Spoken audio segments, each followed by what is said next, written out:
ناظرین، دوبارہ سے ہم اسکول آف ون پہ آتے ہیں. میں نے آپ کو کالج اور یونیورسٹی کے ایکسپیرینسز تو بتا دیے تھے.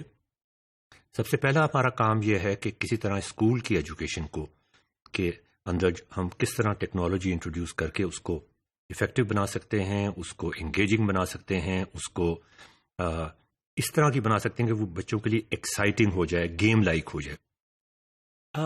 سوال یہ پیدا ہوتا ہے کہ اسکول آف ون امریکہ میں کیوں قائم کیا گیا؟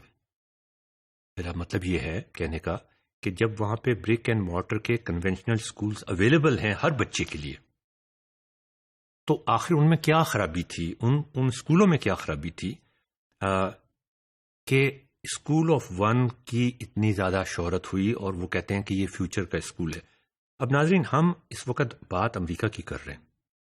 ہم نے امریکہ کے اسکولوں کی بھی بات کی، ہم نے امریکہ کس ڈائریکشن میں جا رہا ہے اس کی بات کی، لیکن یہاں میں آپ کو ایک تھوڑی سی ریلیونٹ پاکستان یا لوکل لیول پہ بات کرنا. امریکہ میں ہر بچے کے لیے ایک اسکول موجود ہے. بہت امیر ملک ہے، افورڈ کر سکتے ہیں.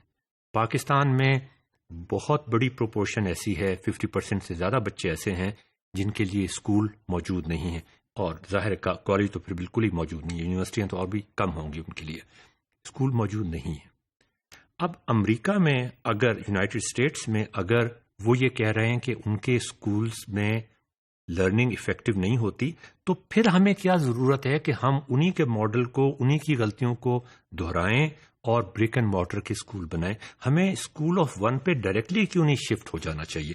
یہ ایک بہت اہم کویسچن ہے. اس کویسچن کا ذرا آپ جواب سوچنے کی کوشش کیجیے گا. دوبارہ دہرا دیتا ہوں.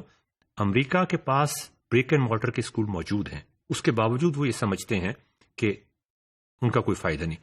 ہم جب اسکولنگ کی بات کرتے ہیں، سب سے پہلے ایک بہت بڑی بلڈنگ، شاندار بلڈنگ کا ہمارے سامنے نقشہ آ جاتا ہے، جس کی وجہ سے اسکولنگ مہنگی ہوتی جاتی ہے اور مزید مہنگی ہو گئی ہے. ہم ڈائریکٹلی اسکول آف ون پہ، آخر اسکول آف ون میں کیا بات ہے جو برک اینڈ مارٹر کی اسے ضرورت نہیں ہے؟ میرے خیال میں یہ چیز ہم اگلے ماڈیول میں ڈسکس کریں گے.